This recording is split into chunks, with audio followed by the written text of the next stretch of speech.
All right, I think I'm gonna go ahead and get started while the last few are trying to get back to their seats. So I always like to start with an introduction of myself since I don't get as much exposure as Ken and Rodney do. So I'm Stephen Boyer. I've been working here for a couple years now, mainly helping Rodney out with the data and all the precision stuff over in his office. The other half would just be normal operations here at the farm. And then this last fall, spring, and winter, with the new website being produced, I was in charge of that, so that was a big project through the winter. I think a thank you goes out to all of you guys for being patient and understanding with that process. I know it was down for a couple days trying to get the new website up, and we know how much that information can be worth to you guys, so we thank you for that. That being said, we're always looking for more feedback for the website. Anything you guys see that you're having difficulty with, just anything in general. So I've got my computer back there by the toolboxes. If any of you are having trouble with your accounts or would like to be shown something firsthand, it's always easier to try to show something on the website in person than through an email or a phone call. So. To get started, I'm going to talk about our tissue samples that we've been doing this summer. So we started doing this about the 1st of July. That's just when we kind of thought about starting to do it to get a baseline of a good area in our system, corn and beans, somewhere that we know nutrients are there in the soil, and we just like to see across the growing season what that plant uptakes as far as numbers. We've never had any baseline or anything like that through our system. So these are the two places that we chose to take those samples. I'm doing them every Monday, 7:30 to 8 o'clock. Both of those we went to the soil samples and made sure that there was plenty of adequate nutrients there. And then we just started testing. So this was the corn sample, and I tried to make this as legible as possible. I know there's a lot of numbers on the screen. So any blue and green is what the lab would call sufficient levels.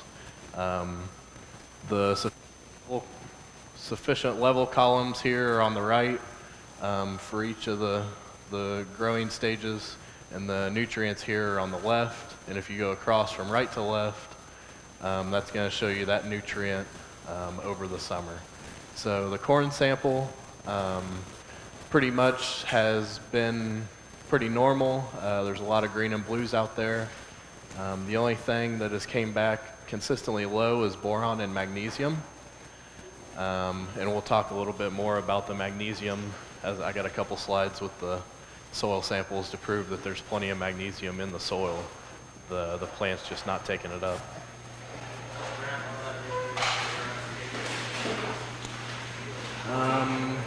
The corn does, but we put it in a corner or a section of the field that we didn't think got quite as much manure over the years. So it's not something that's hit every 3 years consistently. The bean sample has pretty much been about the same case. We've always joked getting these samples back from the lab every week that they continue to not show anything, but it's kind of it's a good thing. Consequently, magnesium has been low in the beans too. And then one interesting thing we had happen with our second sample of the beans. So this July 17th sample came back and we didn't know exactly what happened. We figured something happened in shipping or I pulled the wrong trifoliate. We didn't exactly know. And actually talking about it yesterday with everyone out in the fertilizer building, if you look back at the July 11th sample, that nitrogen is also low, and then across the board, they've been consistently over 6.5. So what happened on July 11th? Well, we looked back at our rain data, and we noticed that I pulled that here at July 17th, and we had over 3.5 inches of rain the 10 days leading up to that sample being pulled. Not only we didn't have crazy temperatures, but we had 6 days that were under 60 degrees at night. And if you look back, this is July 11th right here, where that nitrogen sample is just a tick low. So the only thing that we can figure out is that plant started shutting down about July 11th. It shut down that entire week, and I pulled that sample on July 17th, and it was in complete protection mode. And then this is the slide of the magnesium that I had been talking about. So the corn is here on the left. That purple area, magnesium percents, probably 15 to 20% magnesium. Plenty of magnesium. That area would actually get probably 2 tons of gypsum spread on it, trying to lower that magnesium. And then this green and the yellow here is probably 9 to 12% magnesium, which is right where we want it to be. So both of the places I'm pulling, there's plenty of magnesium there. The plant's just not taking it up. And then the next thing that I wanted to talk into is kind of an ongoing struggle with us. So as we keep compiling data, yield data, soil sample data, we're always looking for third-party programs to try to analyze that data. Farmers Business Network is just one that we've looked at. We've also looked at Granular. We've looked at Cropzilla. We've used Cropzilla. And as far as I can tell, Farmers Business Network is probably the one that has the most potential. Right now, it's hard to say that looking at a lot of the numbers because it was beginning to develop in 2014, so it's only 3 years in. So if you look at a lot of the acreages and a lot of the numbers, there's still a lot of gaps to be filled. So basically with Farmers Business Network, what we do is we put in all of our data, and then it's a tool to where we can benchmark that data against all the other customers that are using FBN. So we can look at our hybrids and compare that to what everyone else is getting in our hybrids. We can use all kind of filters to just look at other customers with the same soils and the same hybrids and really try to benchmark. Our system is one that is tough to benchmark because we're not trying to grow 300 bushel corn. So I think the benchmarking tool, a lot of guys would see that are high producers and they would use that as a better tool. What I was interested in was the price benchmarking tools and trying to be the low cost producer.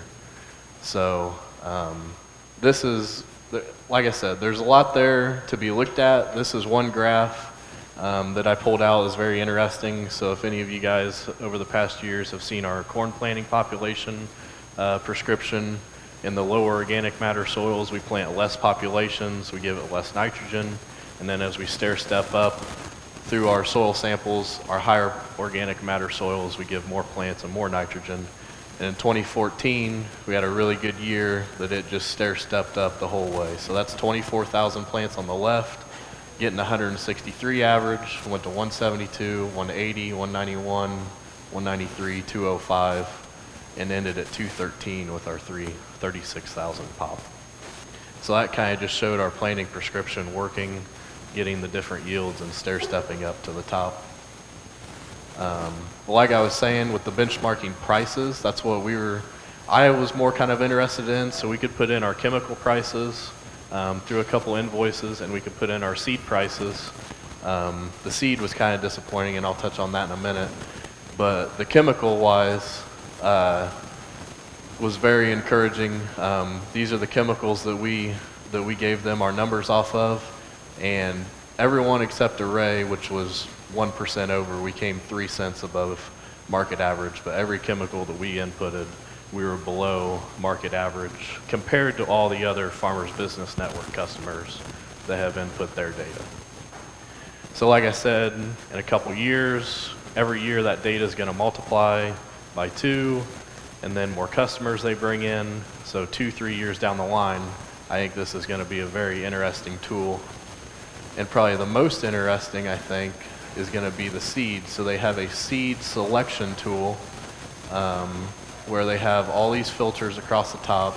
It's probably hard to see on the projector, but you can filter to year, soil type, maturity, brand, and then it will sort them from high yield to low yield, and it'll tell you how many acres are in that hybrid inside the database. So we were actually just talking in the back. about different things, and Nick texted our seed rep to ask him what their highest hybrid would be under 111-day corn, and he said 6165, which is actually the highest one also here, beating by 8 bushel the second highest. So I think it's a tool that has real numbers. It's easy to find things like this. I think, like I said, within a couple years, some of these hybrids only have 500 to 800 acres in them right now, so you get everything over 1,000 acres of real data, and something that's easy to search. I think it'll be a really impact tool that we could use. And then kind of the next topic, so kind of going along with the prescriptions and things that we're trying to do. So this is our anhydrous prescription. On the left, you can see that all the soil sample data get pulled in. And then last year, we started implementing our blind test blocks. So in this picture here, the purple would be somewhere that we would be side dressing 163 pounds. And then that yellow and orange would probably be down around 100. So I stuck that blue average rate block through there that was 135 pounds. And then I can go back in after the harvest data and lay those layers on top of each other and pull out the harvest data from inside this block and the purple, and then the same on the low end. And we can compare what our prescription is doing and then what that average test block is doing to see if our prescription is winning or not. We do this with seed. We variable rate all of our seed. Anhydrous, I have blocks this fall to do it in the P&K, lime, and gypsum. So I think we have somewhere between, 75 of these blocks throughout our fields. It's getting hard to find a field without one of these blocks in it now. And so last year was the first year we did it with our seed and anhydrous. So this is one of the results that we got back. We didn't see our typical high yields and those high populations last year with just the growing season that we had, but the bottom end of these prescriptions worked really well last year. So this is a comparison, another swag going up through there that would have been planted 28,000 by the prescription. So I threw a 33,000 population block right in the middle of it. So I added 5,000 plants per acre, and it yielded 10 bushel less. So in this situation, our prescription actually won, and the net dollars would have came out to about $55 an acre with the lost yield and the added seed cost. So we've only done it 1 year, so you have to take it with a grain of salt. But we were already looking to do some planting prescription changes to our bottom end, and then that just kind of reinforced our thinking. So this year, this year's prescription's on the left. Last year's planting prescription is on the right. So like our bottom prescription last year would have been 25.5 that we would have planted on our worst 10% of our soils. So this year, we dropped it down to 24,000, and we'll see if we can still see those blocks, if that 24,000 will still outproduce that 33,000 block in that same spot. And we not only reduced it to 24,000, last year we had it up to 1.7 organic matter, and I kind of evened out all of these different changes, the different breaks in the organic matter. So we're taking 24,000 up to 1.9, which we would have planted 27,000 last year. So we really widened out the bottom of that planting prescription. And then we actually added it to the nitrogen prescription. So we saw the complete opposite with the nitrogen. We thought our bottom end of the nitrogen, we might have been losing a little. So we took the added savings off our seed and added it to our nitrogen prescription. So we didn't necessarily save any money, we just reallocated it.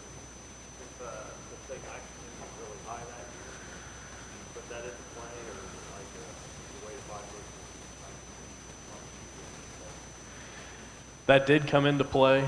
The price of the nitrogen did come into play, and that could change. Right. We didn't really look at that going forward. We haven't really thought about that going forward, and the price changes of seed and nitrogen. We knew we were gonna kind of do something with this on the bottom end, and then with the stuff we saw in the blind test, we just went ahead and did it and didn't think about it anymore. Yeah, in all the test analysis, Stephen is using current prices for seed and nitrogen both for those comparisons. But as far as the trade-off of dollars between, whether you should shift dollars from seed to nitrogen, we haven't fully incorporated, that to say, we ought to push this even further, to get that advantage. But I agree with what you're saying. Yeah, I wasn't even worried about like what the cost of seed was. We have like a formula that's used to where the seeds block. That's basically the formula we're trying to build right now, is to say, how much response. So when I get to some of the stuff I'm going to talk about, Steve and I are going to kind of tag team as we go here. So when I get to some of the stuff later, and I've talked about it before with our nitrogen strip tests and some of that stuff, the idea is we can get a feel for how much we're going to gain by adding that nitrogen, and then put the current price of nitrogen, current value of the bushels to it, and decide for any given year what we're going to do. So that's the long-term goal, is to make that pretty seamless and easy to incorporate. And there will be a lot more at the meeting next year, because I put out twice as many blocks this year. So, like I said, this is just 1 year of doing the blocks, and that's what we saw on the bottom end. This year, maybe, well, probably not. We won't probably see anything on the top end, but we'll just have to see. I think it'll be pretty interesting this year.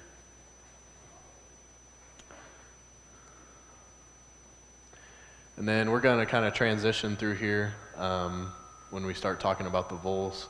I just kind of wanted to explain how we came about these numbers. So last Thursday and Friday, I took the drone out and got a bunch of drone pictures of different things.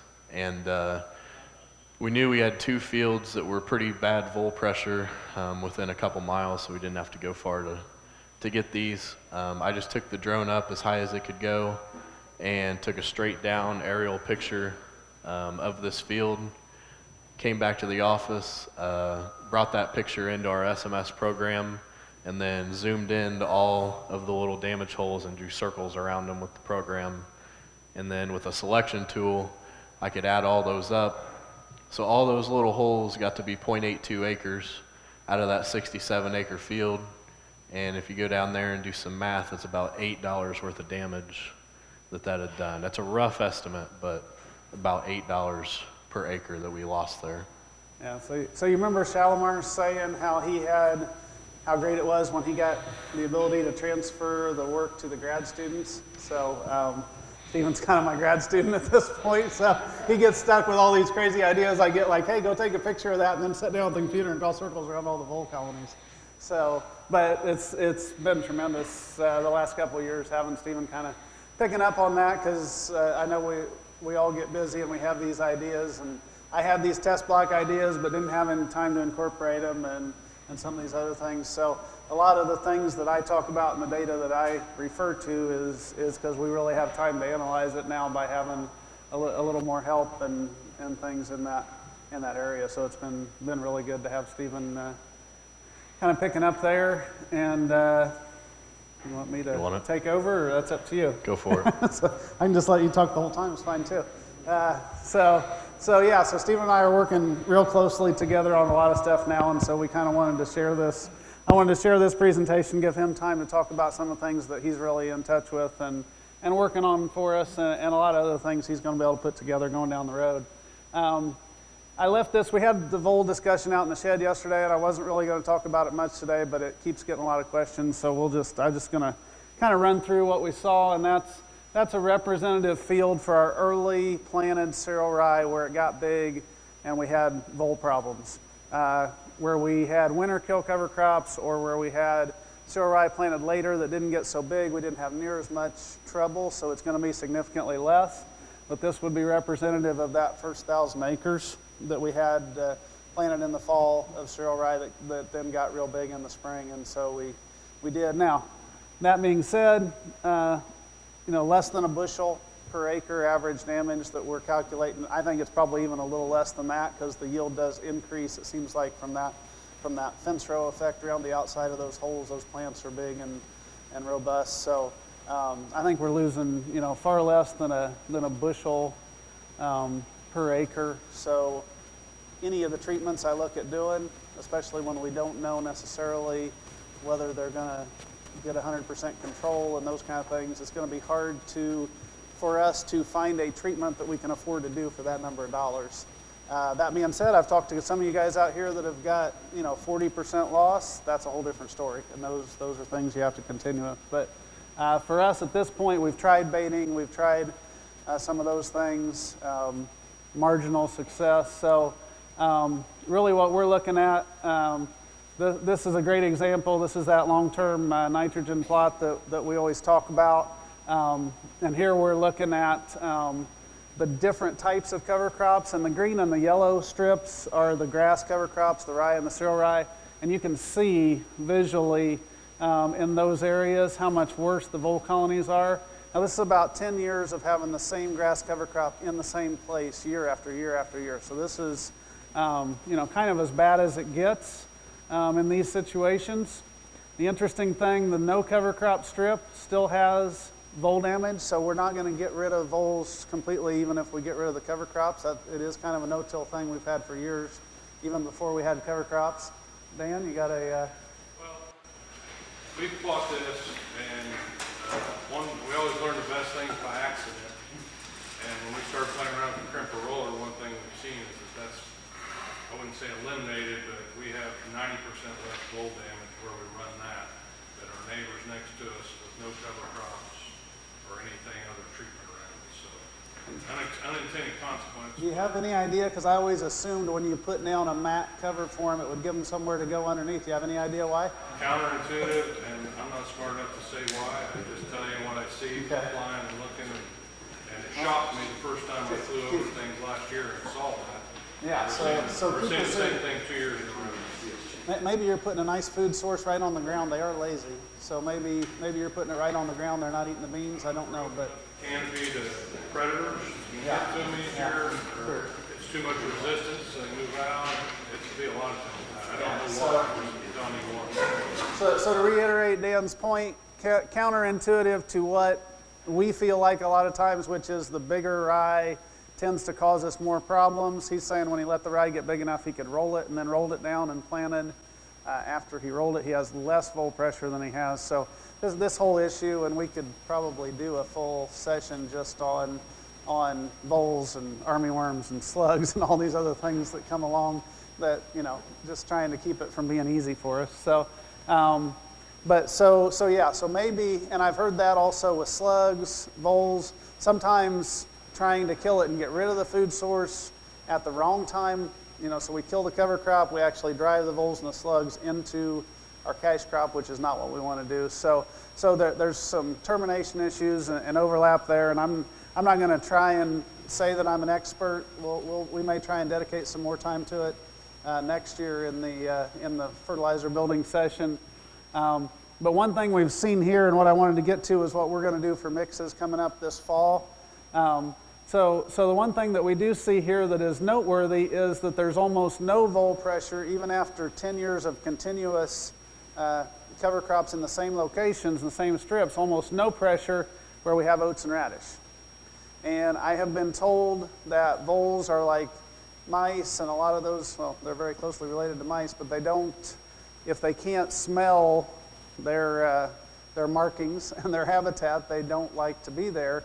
So they will leave or they will not do well. So what I've been told is that the radishes, the smell that we're all familiar with from the radishes and things when they decompose, actually drives away the voles, and so that's a potential way to help get rid of them. So we're looking at maybe utilizing some more radishes and things to help with that. But it was interesting to see the difference in pressure just following different cover crops is all I wanted to note there. The other interesting thing, though, is, so this is 3 years of soybeans, so 6 years in the rotation, 3 years of soybeans. Our yield data is still showing we have, these are our best years. So our best case, if you knew which cover crop to have out of those 3 years of beans, gets you a 5 bushel average increase. We had 7.9 bushel in the oats last year over the no cover. That being said, if you stick with one specific cover crop in that strip, last year the oats, or over the 3 years, we got 4 bushels from oats and radish, 3.3 from annual rye, and 2.85 from cereal rye. I'm guessing if you look at the amount of damage, you could almost entirely attribute the difference in yield to the reduction in stand where the voles are at. So, but the good thing is, even with the reduction in stand, the vole colonies that are there, we're still almost 3 bushel ahead of having no cover crop. So this is not a reason to get rid of the cover crop. This is just something we need to figure out how to manage, is what we're getting at there and what I think is interesting out of that data. So overall, even with the issues, the cover crop is still far superior economic to the no cover crop areas. So same thing in the corn, basically. Oats and radish has been a good one for us in the corn, but any of the cover crops well above the no cover. So and that's consistently 5 different N rates and everything else. So that being said, so we're trying to figure out how to deal with this problem that we're seeing in our cover crops, and I've had a lot of people. If you haven't figured out today, we decided I'm just going to kind of do a topical talk on the things that, talking to you guys, we've had questions and things come up. So this leads us into what we're going to do for our cover crop mix for the fall of 17 for the 18 crop. So I just wanted to go ahead and give you guys, this is what I have on order. This is what we're going to, pretty much what we're going to do, with the exception of some small, other areas and plots and things like that.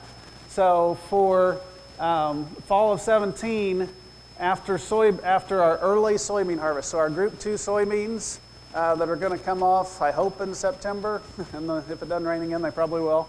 So our Group 2 soybeans coming off, going to early planted no-till corn next spring. So that's corn 18 right here. We're going to go with what is my favorite mix of all the cover crops that we do. 25 pounds of oats, 2 pounds of radish, 3 pounds of rape, and 5 pounds of crimson clover. That mix planted before the 10th of October will do some tremendous things. And if we have time, I'll get to some good pictures of that. But that's essentially what you're planting no-till corn into here, is a super soil structure, nice tilth. That's a mid-April planting date, and that's what we're planting into. Just tremendous mix there. The only problem with that mix is we've got a lot of dollars tied up there in things that don't do well once you get to later planting. So we prefer, if at all possible, to plant everything with the drill. There's a lot of things I like about that, about coverage and germination and the stands we get. So if we're going to stick to the drill, as we get past the 10th of October, maybe even a little earlier than that, depending on weather, we're not going to be able to get the money so much out of the radishes and the crimson clover, and we would like to have something, if we're going to drop the clover out, we want to keep a couple things in there that are going to be green come spring. So I'm not crazy about cereal rye ahead of corn, but we're going to go with just 15 pounds, just enough to give us some green and keep something growing, some living roots out there to keep the biology stimulated through the winter that we know is going to survive no matter when I get it planted. So we're going to do a thin 15 pounds of cereal rye on 7.5 rinse rows. So it's a pretty sparse population as far as that goes, but I think it'll fill in and be a nice stand that we can still plant through. That's a new mix for us, or a new approach for us for this fall. We're going to put 15 pounds of oats with that to help get it to green up fast in the fall, kind of foster the rape and keep it protected as long as we can from the frost so it can get established. And then we're going to put 3 pounds of rape, which will be a nice, should give us a nice thick stand of rape like that in the spring with the cereal rye. So I think that's going to be a good mix for us. We're going to change things up a little bit. In the past, if you've talked to me, behind corn, so on corn stalks this fall going to soybeans for next year, we've been 100% just planting rye everywhere, cereal rye everywhere, and it just works. It's easy to do. Doesn't matter what the date is, and it always works for us. we're going to mix that up a little bit in an effort to rotate away from the vole problem a little bit. That's what our goal is, hopefully. We're going to try and rotate that out a little bit. So our first 1,000 acres of early corn, so we got some 5140, if you're familiar with Beck's, that was planted in April and things like that. So our first 1,000 acres that we harvest, we're going to go in, and hopefully that'll be before that 10th of October. We're going to go in with oats, radish, and rape. So basically the same mix as up here, but without the clover. I don't think I need the legume ahead of the coming ahead of the soybeans. But so a fairly inexpensive mix of oats, radish, and rape that we're going to put out there on that first 1,000 acres where we have had the most vole trouble, because that tended to be where we had the early big cover crops and established those, fed those colonies. So that's our mix for our first 1,000 acres that gets harvested of corn this fall. And then as it gets later into corn harvest, we're still back to where we don't have a lot of choices. So for us, for establishment, we're going to be with that 35 pound of cereal rye on the last half of the corn crop, basically, as we harvest this fall. So get a lot of questions about what we're doing. That's our approach for this year. That's our attempt to see if we can, with using this mix, that 1,000 acres will essentially be out of rye for 3 years. We're hoping that's enough to rotate, hurt those colonies enough that we can maybe go back into rye that 4th year and just have it less often, still try and get the benefits and build organic matter with it, but maybe a little less often on some of those fields. So that's kind of what we're looking at doing. So wanted to share that with everybody. Yes, sir. We are not flying anything on. We have, if I fly anything on, it'll probably be one of the cereal rye mixes on the stuff, because I know the first half of harvest, I'm good with the drill. So if I fly on, when I get to the 1st of September, if it looks like things are going to really drag out and be late, then I'll go to the 2 of my later mixes, and I'll go ahead and start flying those on and get those on, because at that point I'm thinking it's going to be so late that I'm going to be pushing it to get good establishment. So we'll make that decision here. Probably make that decision here in about 2 or 3 weeks, depending on how much rain we get and how things green up. But ideally, I would like to drill everything. I like going through the corn stalks, getting a little action on the stalks, and laying those down a little bit without cutting them loose. And so that's what I would like to do. Yes, Scott. So we've had a lot of debates on that and what's the best thing to do. Based on what I've been hearing today, I think we have 2 choices, and looking back historically, I think there's 2 times that have worked best for us. That's either A, kill it far enough ahead that it gets brown before you plant, or B, plant into it green and wait as long as you're comfortable with after you plant before you kill it. The problems that I have seen stand-wise, and what it seems to me that we have trouble with, is when we're in that plus or minus a few days of planting with the termination, and you get the flush of moisture out of those big cover crops, you get the slugs and everything else that we're feeding on the covers now looking for a nice healthy bean or corn plant coming up. So to me, I'm not going to say that we're going to go fully far ahead or fully far behind, but I think we're going to have to actively try and avoid that window right around planting. Okay, so I was going to talk about gypsum yesterday in the shed, so we ran out of time. We had a lot of good questions and discussion. I think everybody enjoyed that time out there yesterday. I got sidetracked on cover crops, as we always do. So I was going to talk about gypsum. I still had a lot of guys asking me questions there last night and this morning, so I just wanted to add this back in here today and just talk real quickly through it. We don't have a lot of time on any of these topics, so just to give some discussion points and what we're thinking on some of these things. So gypsum is a tool in the toolbox that we like to use for a couple of things. Really, we're looking at it for water management as far as soil structure goes, and helping us to get water to enter the soil, right? So that's what we want to do. We want water to go in the soil. We're doing a whole bunch of things in our system to help get water into the soil. We do find that it helps to build that structure when you're trying to transition a new farm out of tillage into no-till. That calcium that's available in the gypsum helps to build the structure. So without necessarily changing the pH. So that depends on the situation that you're in on pH, whether you need to shift the pH first with high cal lime or if you're good there. Soil repair, huge misuse of dolomitic lime in this area because it was cheap. We corrected the pH, but our magnesium levels from the historic use, a lot of times we're in the 20 to 30% range when we pick up a farm that hasn't been treated with high cal lime or gypsum. So, and that's a significant yield hit for a lot of reasons on those, in our opinion. So certainly gypsum has been a great tool for helping us to flush out some of that magnesium where we have excesses, and we'll look at some data on that.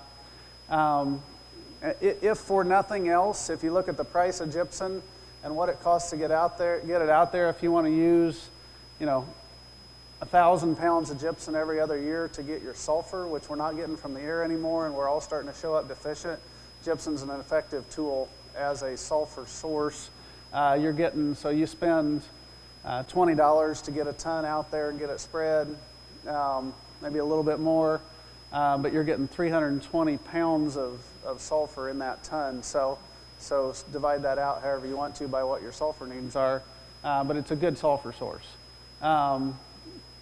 Certainly in the balancing of the soil and promoting the biology and things, we could talk a lot about that, but yes.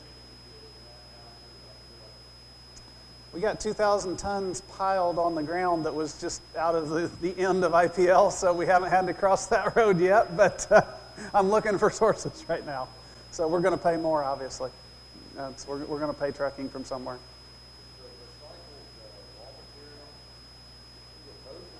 I have no problem with the recycled material. The only thing you have to watch is you want to be sure you got a good source so it's clean and you don't get a lot of trash and a lot of screws and all sorts of other things in it.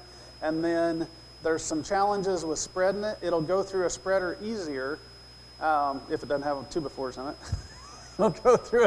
It'll go through a spreader easier, but it's really dry and really powdery, so you get a lot of dust.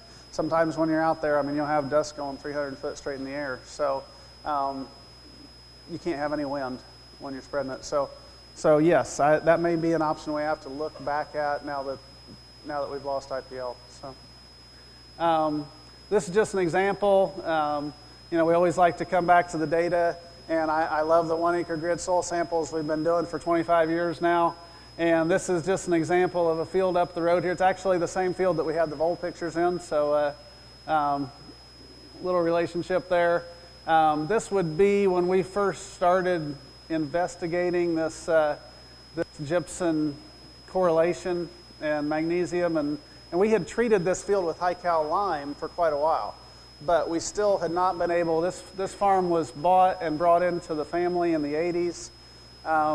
And still in 2002, when this sample was taken, we hadn't been able to address the magnesium issue. We were still way too high on our base saturations of magnesium, even using high cal lime to make those corrections. So at that point, our pH was right, but we did not want to leave the magnesium where it was at. So we started on our gypsum application program, and at that point it was flat rate. We went to variable rate later on. But what you'll see here is basically over a 13-year period, we were able to bring that down.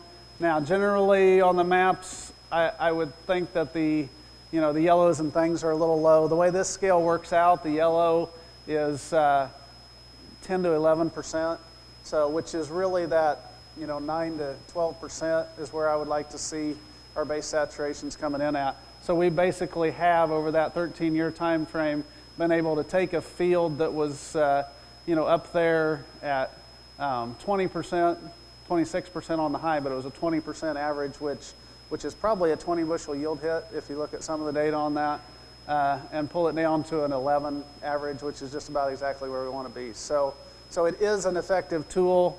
My proof on that is that trying to do it with lime for the 13 years before that, we didn't get it done. So, yes. No, this would have been 4 applications over that 12 years. So our program, now that we've kind of got a more established program, would be every other year, so it's a 6-year cycle. So we do 3 applications, 1 every other year, variable rate based on the magnesium, how much we want to get rid of. So once we get some of those areas that the magnesium's low enough, we're just putting on a sulfur rate there. So in this case, I think we had 4 applications. They were spread a little further apart because we were still trying to sample in between and figure out what we were doing. I would like to figure out which to do, but honestly, we do it on the fields we get harvested and can get it on. So once we put it into that 6-year rotation, wherever we can get it stuck in there, then we just, every other year it gets it. And I think, seems like from looking at the sulfur on the tests and looking at things, it's more important to get it done than to worry about which crop. It hangs around, and so we seem to get a benefit in both crops. So. Yes. Yeah, at those levels, because we're putting quite a bit of sulfur. So you're getting in most cases, our maintenance would be 1,000 pounds, where we feel like we're getting real close on the mag levels. We don't want to push it down, up to 2,500 pounds where we've got a 20% mag. So I think this is another field, another example, basically doing the same thing. That's 2000 versus 2015. So we took 7% off of the mag, got it basically down. We still got a couple of hot spots, got it down to where we wanted to be. Again, with the same approach. Here you can see this is kind of our maintenance, what I consider. We have 3 different gypsum equations, so this is kind of what I would call our maintenance gypsum equation. And so if our mag is less than 11 in this particular equation, we're not going to put any on. If we're from 11 to 13, which is most of what I consider to be our ideal situation and true maintenance, that's what we're shooting for, is to be in that window. That's that half a ton or 1,000 pounds that we're looking at. All the way up to 1.3 tons where we're over 23, which should be, so yeah, about in that 2,500 pounds. But this would be what that last prescription looked like for that field, for this field here, when the last time before we got to this test. So you do need to make sure you have enough available sulfur, so make sure you're always looking at your sulfur, or calcium. You've got to be sure you've got enough calcium, so if you don't have enough calcium in the soil to start with, you need to build it with high cal lime first. You need to be aware here of not getting your magnesiums too low, and all the basic soil test things. So spreaders, I'm just going to talk real briefly. Nick does our spreading. It's hiding back there. So he has done a great job of getting this done and getting it spread out there. We started out trying to use a lot of these products that are a little finicky. In our new leader, we actually had the old new leader 2020, which didn't work at all at one point. That's the one you rode on with a shovel. The new leader 3020, if you don't have any other choice and you have a good product, I think you can probably drive across the rows and get that to work pretty well. But when we decided to go on this full-scale attack on gypsum and get it across all the acres, then Nick invested in the at a 50-32. All right, I can't remember. Anyway, it's the new leader litter bed, and that works beautiful for gypsum. So and has been really great and allowed us to get a lot of tons spread. So I would encourage you to make sure you get the right spreader. So we're down to our last 10 minutes before lunch. I don't want to stand in the way of lunch. So next topical thing I wanted to cover was drainage technology. And Not so much. I talked, a year or two ago about drainage design and things like that and got into some more detail. That stuff's still out there on the website. You're welcome to go back and look at some of those historic things. But I want to talk a little bit about the technology that we're using and the layout softwares that we're using and things to help make this easier, because I don't think there's anybody in this room, if you can comprehend those charts that Ken had up there, you're doing better than me, by the way, sometimes, but if you can understand all of that and some of these other things that we're talking about, you can probably do a pretty good job of laying out a tile system, or at least figuring out what's going to work on your farm. And there's some great tools out there now. So this is just one I want to be sure everybody's aware of, because I run into a lot of people that don't realize, chances are, anywhere you are in the US, there is laser elevation data, LiDAR data available for everything that you farm. And it's really pretty accurate. So we've been using this a lot when we get to looking at potential fields, custom jobs especially, and things like that we haven't been on those fields before. And a guy just asked us if we think it's possible. We don't want to go do a full survey, those kind of things. But even on some of our own farms where we want some detail that we don't get from the RTK mounted on the equipment, which has all of its own sorts of issues, or going out and doing a separate RTK survey. These are tremendously dense laser elevation data, and basically you can go to this opentopography.org, and they're a portal for the USGS data that is out there, and you have to sign up. There's no cost. You just sign up and create an account, and then you can go on the map, draw out the rectangle around the area that you want to look at. Now, I'd encourage you not to say, I want to get my whole county, because I think it would be cool. Even on a really high-speed internet, that could take days. So you're going to need to break it out at least by some regions or things, and look at the file sizes for the downloads. But this is really dense, really good data, and I just want to be sure everybody's aware of the opportunity you have to access that, because I think you can learn a lot. And sometimes we use it a lot. Even, I might have good topo data on this 80 acres of mine here, but I don't have good data on the half mile between here and the open ditch I need to get to. And I can go in and pull this data and look at what's happening topography, on the topography between me and my outlet, and figure out if it's going to be feasible to go that direction and things real easily without having to ask the neighbors. We can go out on their farm, do a survey, those kind of things. So certainly encourage you, and I wanted to show the correlation between that and a laser topo survey that I had done on this farm. RTK topo survey would have looked basically the same. So that's this bottom left here is the same field. One of the things you'll notice is you get a lot more detail. We've got a waterway through the center of this field that you can pick up a lot better on the LiDAR data. There's actually just so many more points. You're at a point every 3 feet, basically, in both directions on the LiDAR data. So even if you get a bad point, it has very little influence. So anyway, I wanted to encourage everybody, let you know that's out there. One problem is if you're using some of the old school software, it has trouble dealing with that volume of data. So you're going to have to really thin it out to be able to use some of a lot of the older layout softwares and things like that. So I still use Landrain for a lot of things. We're transitioning to SMS, and I'll show some pictures of the water management in SMS from Ag Leader as well, and the things you can do with that. But still, some of this old stuff, all you really got to know is water flows downhill and figure out the size of the main. This old software still does a better job on sizing mains, I believe, than the new software, but they're working on it. So certainly, you can lay things out. Once you learn to read the contour maps, pretty easy to do. Now, it's nice when you go to the new stuff with the newer water management software that is available.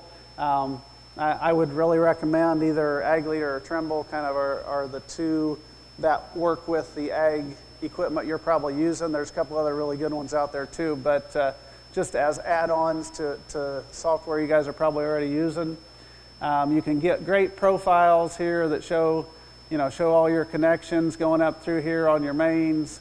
nice color topos that make it easier to lay the tile on. Good output as far as the footage requirements. You can get basically everything you need to know on one page, and that layout, you're talking, just a couple hours. You can lay something like that out, test it, and see where you're at. So I really, really encourage guys to look at the options you have there.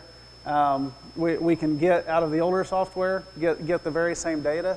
It's not quite as streamlined, not quite as easy to get to, but certainly I've been doing these layouts for years, and this type of information is real valuable for us on what works and where the problems are.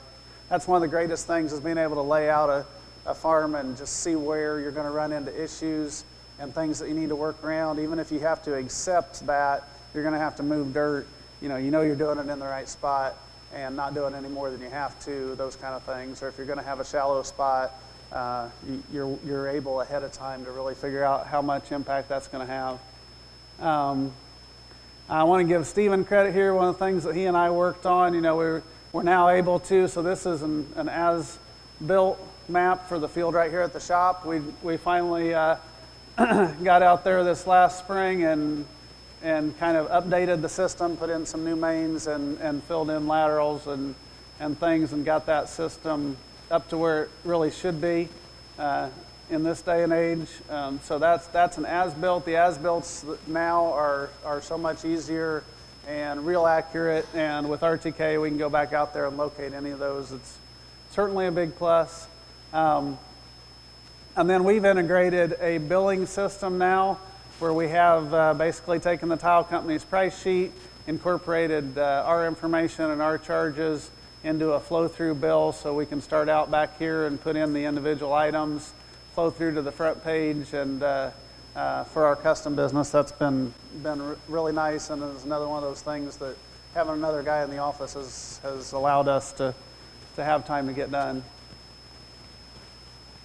And certainly, probably the nicest thing with the newer software that's available is that it allows you to go back and forth from the office to the cab, which is not something we could do in the past. And so being able to move back and forth easily, bring those plans out to the tractor, bring the installed back, really nice in the new software and things you can do with it. Just a quick one, because we always got to talk. If we're going to talk tile, what's the benefits? This is a picture you may have seen before. I've been using, this was in 15, I believe, so been using this one for a couple of years, but it's a great example. Multiple landlords, different tile spacings, no tile, and what the agreements are there in that situation.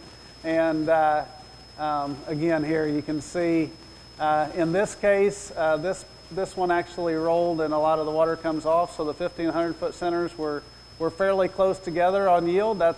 And for us, an average with the roll we've got here, 75-foot spacing is really what we're kind of using as an average, and then splitting those some in the low ground where we need to pick up more water.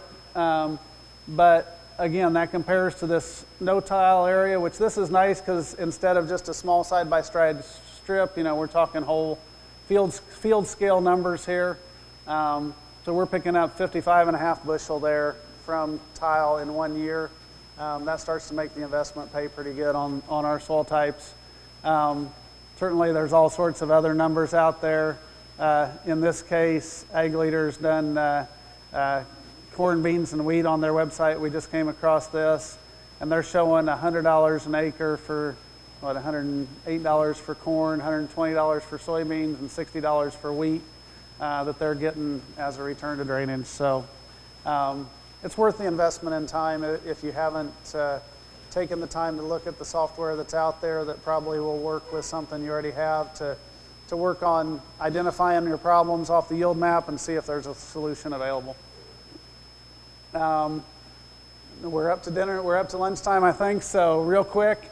I've got, I kind of talked briefly last year. We had just installed the Nico dryer out there. We got to do a little bit of walk out there and talk for a few minutes. So for those of you that weren't out there last night, super happy with that mixed flow dryer, which was a big switch for us. We had a deluxe, looked at the tower style dryers and the mixed flow, and really decided that efficiency-wise and control-wise, we wanted to give that the mixed flow a try. We went with the Nico because of the ability to tier the heat with the end-mounted fans and the staging. So we're running out there with 3 stages of heat and 1 stage of cool, so we can actually come out and straight in the bin fairly cool.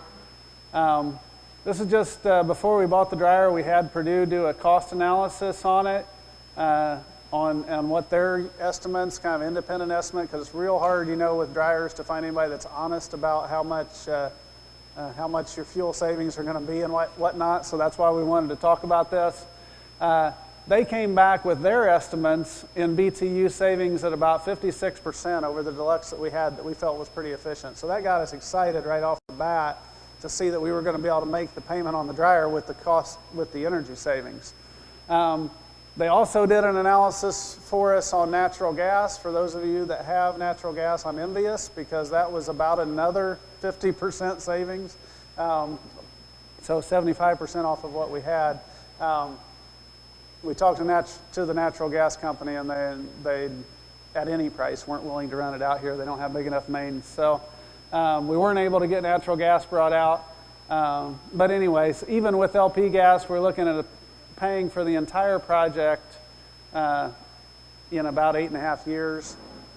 Hopefully it's a 20-year life dryer, but regardless, just from the gas savings, pretty significant. So we did, the last 2 slides I've got here are just a couple of analysis that we did of what the actual fuel use was last fall, actual electric use, just trying to gauge and see if we really were saving as much money as they said. So this one, we took our 2016 whole season numbers from the Nico, our 2015 whole season numbers from the Deluxe, took it basically back through how much gas we used, how many gallons of LP per percent removed, came up with a 39% reduction in LP use per point removed. If anybody wants copies of this, I've got some on the table. I didn't want to make 150, but if you come up during lunch, there's some by the computer up here on the table. So basically, we were at 39% reduction in our fuel use, another 8% reduction in electricity, total drying cost reduction 47%, very similar to the 52% that Purdue had calculated. So super happy with that. It's the dryer ran reliably. The automation system on it was just flawless. It truly was what they told us, that you started in the morning and shut it off at night, and it pretty well took care of itself. So we just wanted to pass that along because we had a lot of trouble finding people that really knew very much or had very much data on these newer, not really new, they're just new to America style dryers. So we wanted to pass that along.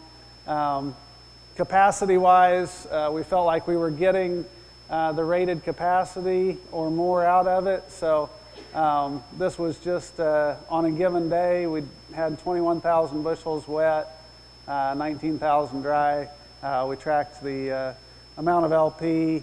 This was a double check for the other number. So on this given day, it basically came down to using about the same cost per bushel removed. So that was a check that our numbers were accurate. So again, just pretty happy with the dryer. This will be in my PowerPoint on the website, as well as if you're interested in the construction and things and seeing how this dryer operates, all that. We've got a YouTube video, I believe, posted now. If not, it's coming up quickly on the website, the time lapse of construction and all that stuff. So with that, I think the only thing I didn't really cover was the flooding from spring, and I'll be happy to talk to anybody about that during lunch and things. Basically, we took the air and the biology out of the soil, and with a lot of heavy water, we killed the biology,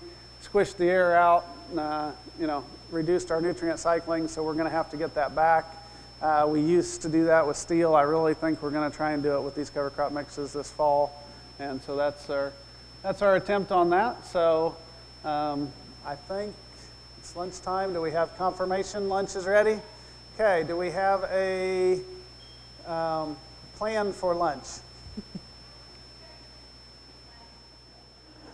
Dear Lord, thank you so much for allowing us all to come together here today and to fellowship in your name and to learn about farming and the things that we can do and share ideas and really glorify you, I hope, through all that we do. Please bless the food that we're about to eat. Help everyone to have a good and productive harvest as well as safe travels home at the end of the meeting today. So again, thank you for everything, Lord, and in Jesus' name, amen.